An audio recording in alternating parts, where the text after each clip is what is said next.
చంద్రబాబు అయితే నీట మునిగినటువంటి వాటి గురించి ఇంతవరకు చెప్పట్లేదు. అక్కడేమో రేవంత్ రెడ్డి 16,500 ప్రకటించాడు నీట మునిగినటువంటి ఇళ్లకి. అలాగే పొలాలకి 10,000 రూపాయలు చొప్పున ప్రకటించాడు. ఇతరత్ర ఇల్లు కట్టించిస్తామన్నారు.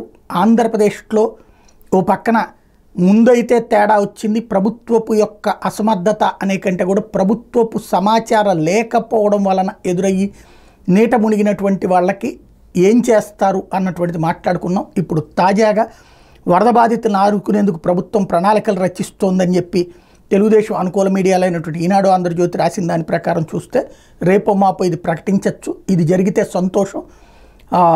ఒక నిరాశతో అల్లాడిపోతున్న వాళ్ళకి అంత ఏది ఒకంత ఊరట కలిగించేటటువంటి పరిణామం.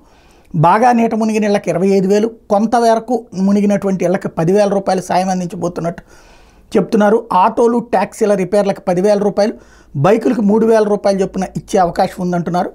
పంటలకు గతంలో ఇస్తున్న పరిహారాన్ని పెంచి ఇవ్వబోతున్నారు అన్నటువంటిది సమాచారం అని.